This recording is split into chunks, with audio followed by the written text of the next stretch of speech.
नमस्कार दोस्तों, नमः शिवाय। जीवन ज्योति चैनल में आप सभी का हार्दिक स्वागत करती हूँ। दोस्तों, आज के वीडियो में मैं ये बताना चाहती हूँ कि हमारे घर की जो लक्ष्मी होती है, हमारे घर की जो स्त्रियां होती हैं, वो कौन कौन सी ऐसी आदतों को अपना लें जिससे घर स्वर्ग बन जाए, उनका घर इतना खुशहाल हो जाए, परिवार में इतनी सुख समृद्धि आ जाए कि सारे परिवार हंसी खुशी से अपना जीवन बिता सकें।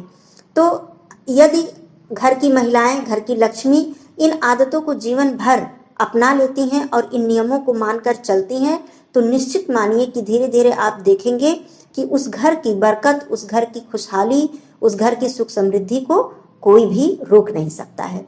तो आइए मैं एक एक करके बताती जाती हूँ, और आप यदि इन आदतों को अपना के रखी हैं तो बहुत अच्छी बात है, नहीं तो इन आदतों को अपने जीवन में आप लोग अवश्य ही शामिल कीजिए। और मेरे चैनल पे यदि आप नए हैं तो प्लीज़ मेरे चैनल को जरूर सब्सक्राइब कर लीजिएगा।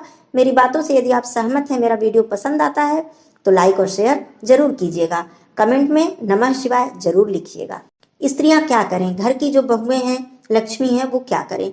सबसे पहले तो मैं बताती हूँ कि यदि जो भी मेरी बहनें, माताएं सुबह देर से उठती हैं, वो इन आदतों को छोड़ दें। यदि वो चाहती हैं कि घर में वास्तव में सुख समृद्धि का वास हो, तो सबसे पहले इस आदत को छोड़ दें। वो सुबह जल्दी उठने का प्रयास करें, धीरे धीरे आदत डालें, ब्रह्म मुहूर्त में हर हालत में उठ जाएं। उठने के बाद क्या करें?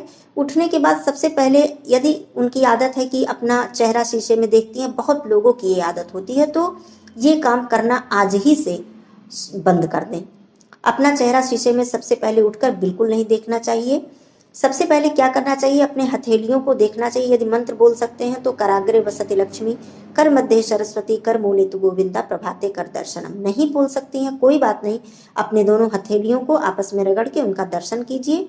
उसके बाद धरती माँ को प्रणाम कीजिए और फिर भगवान का दर्शन कीजिए। भगवान को प्रणाम कीजिए। यदि सामने नहीं भी फोटो या मूर्ति है आपके, तो आप मन से उनको प्रणाम कीजिए, उनका ध्यान करके, और अपने जीवन में जो कुछ भी आपने पाया है उसके लिए उनका धन्यवाद कीजिए।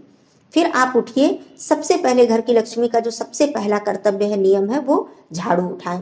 आपके घर बहुत सारा धन है, काम वाली है, नौकर है, चाकर है, फिर भी मैं ये रिक्वेस्ट करना चाहती हूँ कि घर की स्त्रियां यदि झाड़ू अपने हाथ से सुबह सवेरे नहीं लगाती हैं, तो कितना भी धन क्यों ना हो, वो धन धीरे धीरे कम होता चला जाता है, या कम नहीं भी होता है तो किसी न किसी तरह से जीवन में परेशानी बनी ही रहती है। तो आप थोड़ा सा ही सही, लेकिन आप झाड़ू लगा लें। यदि काम वाली है तो बाद में वो आएगी, विस्तृत रूप से साफ सफाई करेगी, कोई बात नहीं, लेकिन आप झाड़ू घर में लगा के और घर का कूड़ा बाहर फेंक दें। फिर आप क्या करें? स्नान करें। हम नियम से मैं बता रही हूँ कि ऐसे ऐसे सुबह से लेकर आप रूटीन या बना लेंगी तो जीवन में देखेंगी स्वयं भी आप मानसिक रूप से प्रसन्न रहेंगी, और परिवार में धीरे धीरे खुशहाली हर हालत में, हर स्थिति में आनी ही आनी है। आप झाड़ू लगा ली, आप स्नान कर लीजिए। सुबह सुबह किचन में घुसकर या किचन में जाकर चाय बनाना, नाश्ता बनाना बिल्कुल मत शुरू कीजिए। इसको आप यदि नियम बना लेंगी तो ऐसा करना बिल्कुल कठिन नहीं होगा। आप स्नान कीजिए, घर का मंदिर जो है वहां आइए, साफ सफाई कीजिए, वहां पे धूप दीप जलाइए। जो भी आपके पास समय है, जो भी आपकी श्रद्धा है, भक्ति है, आस्था है, उस हिसाब से आप पूजा कर लीजिए। इसके लिए कोई मैं नियम, ऐसी बाध्यता नहीं बता रही हूँ कि आपको इतनी देर बैठकर पूजा ही करनी है तभी आप उठ सकती हैं, ऐसा कुछ नहीं है। लेकिन आपके घर में सबसे पहले भगवान की उपासना होनी चाहिए। सुबह सवेरे धूप दीप घर में हो जाना चाहिए। अब आप खुद कल्पना करिए कि इस तरह से यदि आप सुबह कर लेती हैं, सूर्योदय होने तक आप कर लेती हैं, तो कितना खुशनुमा माहौल आपके घर का वातावरण बन जाता है। यह आप खुद देखेंगी, पूरी हर तरफ से आपको फील होगा कि पॉजिटिव एनर्जी हमारे घर में आ रही है।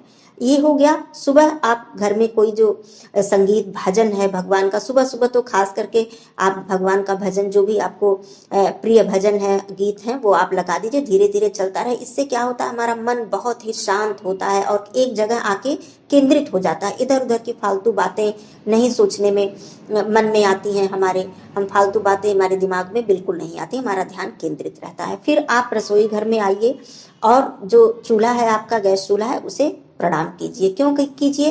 क्योंकि वहां मां अन्नपूर्णा, मां लक्ष्मी का वास है। तो प्रणाम कीजिए और थोड़ा सा चूल्हा फिर से साफ पोंछ लीजिए एक बार, फिर कपड़े से पोंछने के बाद तब आप वहां पे चाय, नाश्ता, जो भी भोजन बनाना हो बनाइए। ये एक गृहिणी, एक लक्ष्मी का सबसे पहला, सबसे सुबह का जो कर्तव्य है ये सबसे पहला कर्तव्य होता है। ये नहीं है कि आप सुबह सुबह उठी, देर हो रही है, उसके बाद देर से उठी, फिर रसोई में तुरंत घुस गई, तुरंत नाश्ता वगैरह, क्योंकि समय नहीं बचा है। तो निश्चित रूप से देर से उठने पर आपके पास समय नहीं होगा, तो आपको मजबूरी में बिना नहाए धोए किचन में जाकर सबसे पहले आपको नाश्ता और भोजन जो भी है, नाश्ता बच्चों के लिए या पति के लिए तैयार करना पड़ेगा। और सुबह उठ जाएंगे तो आपके पास समय होगा। और मैं क्या बताना चाहती हूँ कि आपके घर में यदि बहुत ही ज्यादा धन दौलत क्यों ना हो, बहुत ही ज्यादा पैसा क्यों ना आ रहा हो, लेकिन हमारी जो घर की लक्ष्मी, कहा जाता है कि महिलाओं को क्यों लक्ष्मी कहा गया है, सब उनका यह भी एक गुण है कि वो बचत जरूर करें, कुछ पैसे वो बचाकर अवश्य ही रखें कभी, क्योंकि समय दोस्तों कोई नहीं जानता कि समय कब बदल जाता है। समय को बदलते एक पल नहीं लगता, एक झटके में कब क्या हो जाए कोई नहीं जानता। भगवान न करे किसी के साथ सामने बुरा समय आए, लेकिन मैं बताती हूँ कि जीवन है तो जीवन तो उतार चढ़ाव का नाम है, दुख सुख का नाम है। तो इसमें आप ये मत सोचिए कि आज समय बहुत अच्छा है तो मुझे क्या जरूरत है बचत करने की। बचत कीजिए और फिजूल खर्ची मत कीजिए, कुछ ना कुछ पैसे मुश्किल समय के लिए, विषम परिस्थितियों के लिए अवश्य ही बचा कर रखिए। और यह भी बता दूं बचत के साथ साथ कि जहां आपकी आवश्यकता, कहने का अर्थ है कि 100 में काम चलने वाला है तो वहां 500 मत खर्च कीजिए। आप ये देखिए कि मेरी आवश्यकता इसमें चल जा रही है तो बहुत ही दिखावा के चक्कर में या किसी की देखा देखी आप पैसे मत खर्च करिए। ये लक्ष्मी का गुण है। लक्ष्मी एक एक रुपये यदि बचाती है तो वो बहुत ही अधिक होता है। तो इस तरह से आप बचत कीजिए। दूसरी बात, क्या गुण होना चाहिए एक स्त्री का, महिलाओं का, परिवार से प्रेम अवश्य ही कीजिए। आपके जितने भी परिवार हैं, जरूरी नहीं कि आप पति और बच्चों के साथ अकेली रह रही हैं तो और परिवार को आप प्रेम मत करिए, सम्मान, आप दूर रहकर भी उन्हें प्रेम और सम्मान हमेशा दीजिए, समय समय पर उनका ख्याल रखिए, दुख में उनके साथ खड़ी होइए। ये बहुत बड़ा गुण है एक घर की लक्ष्मी, घर की महिला का। बच्चों को अच्छा संस्कार दीजिए, बच्चों को बड़ों का आदर करना। यदि आप स्वयं करेंगी, बच्चे आपको देखेंगे तो वो स्वयं ही वो चीज अपने अंदर अपना लेंगे, आपको कहने की भी आवश्यकता नहीं पड़ेगी। तो अपने बच्चों को और बाकी जो संस्कार हैं, बड़ों का आदर कैसे करें, घर में प्रेम कैसे करें, छोटे के साथ कैसा बर्ताव करें, ये जीवन भर आपको अपने बच्चों को सिखाना है, बताना है। ये संस्कार आपको अपने बच्चों को देना ही देना है। उसके बाद शाम को गोधूली बेला में जो घर की लक्ष्मी होती है उनका सबसे पहला कर्तव्य होता है कि हाथ पैर धुल लें, उसके बाद घर में धूप दीप करें। शाम के समय जब सूर्यास्त का जो समय होता है, थोड़ा सूर्यास्त से पहले और सूर्यास्त के बाद का जो गोधूली बेला का समय होता है, उसमें परिवार के किसी सदस्य को चाय नाश्ता उस टाइम पे आप बिल्कुल न दें, न स्वयं करें, न भोजन दें और न स्वयं करें। उस समय सिर्फ आपको क्या करना है कि धूप दीप करना है, भगवान की जो भी वंदना है, घर में यदि गीत संगीत भगवान की वंदना भजन आप लगा दे रही हैं, चलता है धीरे धीरे, तो वो और भी उत्तम है। गोधूली बेला समाप्त होने के बाद ही भोजन वगैरह का जो भी काम है आप करें। उसके बाद मैं बताती हूँ कि घर की जो लक्ष्मी है, मान लीजिए कि आप बहुत ज्यादा व्रत उपवास नहीं रख पाती हैं, आपको कोई भी शारीरिक दिक्कत है, कुछ भी है, लेकिन थोड़ा बहुत दान अपने घर से, अमावस्या का दिन हो गया, पूर्णिमा का दिन हो गया, या कोई गरीब है, कोई दुखी है, किसी को भोजन, तो ये एक घर के लक्ष्मी का बहुत बड़ा गुण होता है। थोड़ा बहुत दान आपको अवश्य ही करते रहना चाहिए। या फिर थोड़े एक एक रुपए, जैसे मैंने बचत के लिए बताया, तो बचत आप कर रही हैं, लेकिन मंदिर में कुछ ऐसे 1 रुपया 2 रुपया अपने घर के मंदिर में ही रखते जाइए या कहीं भी रखते जाइए, उसको फिर ले जाकर अमावस्या या पूर्णिमा के दिन किसी गरीब को दे दीजिए, दान में दे दीजिए। तो इससे घर की सुख समृद्धि में बरकत होती है। ये मत सोचिए कि इतना पैसा मेरा खर्च हो गया, वो खर्च नहीं हुआ है, वो आपको और दूना होके आपको मिलने वाला है। तो आप ये घर की लक्ष्मी यदि करती हैं तो उससे भी घर की सुख समृद्धि में बहुत ज्यादा वृद्धि होती है। इसको आप मान के चलिए कि कुछ ना कुछ अंश आपको दान अवश्य ही करते रहना है। और दान, सबसे बड़ी चीज ये है कि दान किसको करें, सबसे ज्यादा ये जरूरी है कि जरूरतमंद को दान करें, किसी गरीब को दान करें, किसी भूखे को भोजन दे, ये सबसे पुण्य का काम होता है। तो ऐसा आप करते रहिए। जरूरी नहीं कि बहुत ज्यादा व्रत उपवास करना ही सबसे धर्म का, ये भी बहुत बड़ा धर्म होता है। किसी के दुख दर्द को समझना, ये बहुत बड़ा धर्म होता है। एक गृहिणी का हो या महिला का हो या पुरुष का हो, किसी का भी हो, सबसे बड़ा, जैसे मैं एक उदाहरण दे देती हूँ कि मान लीजिए घर में आपकी कोई काम करने वाली आती है, भाई उसको पैसे की जरूरत है तभी आपके घर में आके आपका काम कर रही है, उनके पास गरीबी है तभी आके आपके घर में काम कर रही है और आपसे 2 पैसे वो ले रही हैं। तो आप कभी भी ये मत समझिए कि वो छोटी हैं या वो काम कर रही हैं तो हमसे नीचे, मैं उनके दुख दर्द को क्यों समझूं, मैं पैसा दे रही हूँ। ऐसी भावना बहुत लोगों के अंदर होती है कि मैं अगर 50 रुपया उन्हें दे रही हूँ तो 100 का काम उनसे मैं निकलवा लूं। ये बहुत लोगों की आदत है दोस्तों, वो भी इंसान है, उनके भी दुख दर्द को आप समझिए, उनकी भी परेशानियों को आप समझिए। भले ही आपके घर में वो नौकर के रूप में है, किसी रूप में, इससे बहुत ही ज़्यादा पुण्य मिलता है और आपके ग्रह दशा जो ग्रह है वो भी आपका मजबूत होता है।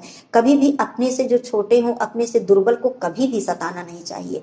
यदि आप देख रही हैं कि उसे कोई परेशानी है, कोई दिक्कत है, तो आप उनकी मदद कीजिए। ये मत सोचिए कि मैं पैसा दे रही हूँ, उनको तनख्वाह दे रही हूँ तो मेरा पूरा हक उनके ऊपर। नहीं, आपका हक बिल्कुल नहीं, क्योंकि हम सभी ईश्वर की संतान हैं।